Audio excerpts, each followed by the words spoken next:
Halo Innovers, nama saya Sugeng Supriyadi, Kasubdit Pengembangan Inovasi, Direktorat Inovasi dan Sains Teknopark, Universitas Indonesia. Inovasi adalah kata yang tidak asing ketika kita dengar ya di kehidupan kita sehari-hari. Tentunya inovasi dikatakan inovasi ketika hasil dari inovasi sudah bisa dirasakan masyarakat dan berdampak pada masyarakat, baik itu dampak ekonomi atau dampak-dampak yang lainnya. Inovasi memiliki output yang beragam. Output itu berupa produk, berupa proses atau teknologi, atau berupa kebijakan. Yang pertama, ketika inovasi ini berupa produk, maka produk-produk ini harus bisa memenuhi kebutuhan, bisa memenuhi ekspektasi dari penggunanya, atau lebih ya, juga memenuhi regulasi-regulasi yang dibutuhkan dari sebuah produk, sehingga produk ini tidak hanya sebagai prototipe saja, tapi bisa dimultiplikasi oleh industri dan kemudian dipasarkan sehingga bisa dirasakan oleh masyarakat.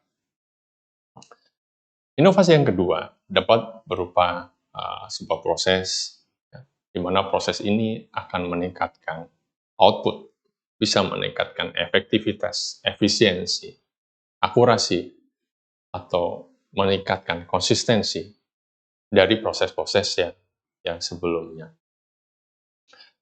Kemudian, output inovasi yang ketiga dapat berupa kebijakan. Di sini, kebijakan ini adalah sebagai dasar untuk bisa menghasilkan regulasi, menghasilkan aturan, peraturan yang lebih tepat, yang lebih adil, dan lebih berkesinambungan. Dan supaya inovasi-inovasi berupa produk, berupa proses, berupa kebijakan ini sesuai ya dengan regulasi dan kebutuhan, ini harus didasari dengan riset-riset yang sebelumnya. Dan untuk menghasilkan inovasi yang berdampak, bermanfaat bagi masyarakat, ini sangat dibutuhkan kolaborasi, sangat dibutuhkan sinergi dan kerjasama dari berbagai disiplin ilmu, tidak satu bidang ilmu saja. Karena untuk sampai ke sebuah akhir perjalanan produk ke masyarakat, prosesnya sangatlah panjang. Kita tahu bahwa di Universitas Indonesia, tiap-tiap rumpun ilmu telah melakukan inovasi. Rumpun ilmu kesehatan telah melakukan inovasi dalam pengembangan instrumen untuk meningkatkan pelayanan kepada pasien. Kemudian juga peningkatan fasilitas-fasilitas, pengembangan obat-obatan, dan sebagainya. Ini adalah inovasi dari rumpun ilmu Saintekes.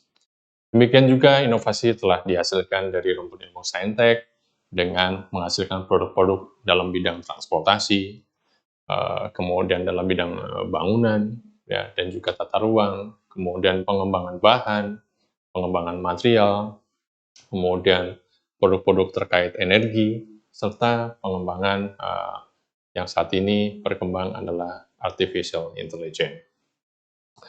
Rumpun ilmu sosial humaniora juga tak kalah berinovasi dengan mengembangkan regulasi-regulasi, mengembangkan instrumen-instrumen untuk bisa dimanfaatkan dalam menciptakan masyarakat yang lebih baik.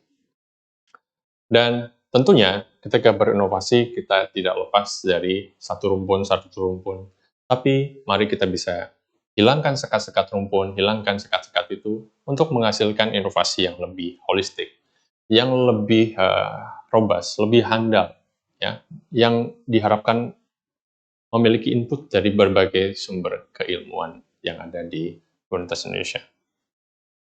Untuk itu, kami menyelenggarakan berbagai program pendanaan inovasi untuk mendorong lahirnya inovasi-inovasi baru di bidang sosum, bidang saintek, di bidang kesehatan, dan sebagainya, dengan meluncurkan program pendanaan inovasi. Program pendanaan inovasi yang pertama adalah program pendanaan inovasi untuk melakukan kajian kebutuhan pasar dan juga regulasi atas sebuah produk. Sehingga ini adalah menjadi dasar sebelum kita bergerak untuk melakukan pengembangan lebih lanjut. Kemudian, Skema yang berikutnya adalah skema yang berbasis pada tingkat kesiapan teknologi atau TKT. Di mana di TKT 3 sampai 5 adalah program pendanaan untuk produk-produk dari sosial humaniora yang kita buat program adalah P2. Kemudian untuk Science Takers kami membuat skema P3 untuk pengembangan produk, peningkatan TKT, peningkatan TKDN, dan juga substitusi barang impor. Dan harapannya dari P2 dan P3 ini akan naik TKT-nya menjadi TKT 5. Dan ketika sudah TKT 5, maka kita akan buatkan pendanaan lagi, yaitu namanya P4, untuk meningkatkan TKT. Pengembangan produk untuk peningkatan TKT. Di mana harapannya TKT lahir dari 5 menjadi 6.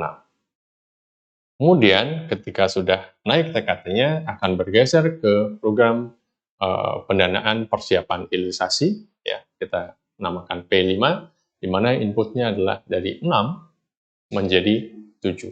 Di mana TKT ini adalah berbasis pada capaian dari kesiapan teknologi yang dihasilkan dari para inovator. Di samping itu, ada juga program pendanaan yang lahir dari mitra industri yang bersifat market pool, di mana topik yang diharapkan adalah diidekan, dicetuskan oleh mitra industri, sehingga nanti pendanaannya 100% dari mitra industri. Dan setelah itu nanti akan dihilirisasi.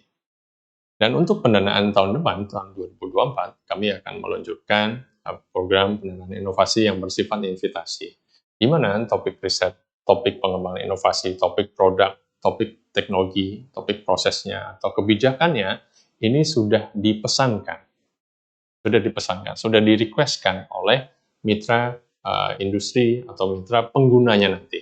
Ya.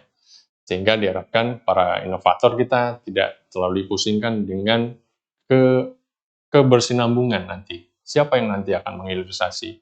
Mitranya siapa? Ya, karena sudah jelas ada mitra dan ada marketnya tersebut. Itulah program pendanaan inovasi. Semoga nanti akan lahir produk-produk baru, produk-produk yang inovatif dan menjawab permasalahan yang ada di masyarakat kita sehingga bisa berdampak bagi masyarakat. Oke, sebelum saya akhiri, izinkan saya menyampaikan pantun. Ya. Paling enak makan ikan dengan sambal terasi. Apalagi sambal terasinya dari ikan tenggiri. Mari kita galakkan, tiada hari tanpa inovasi.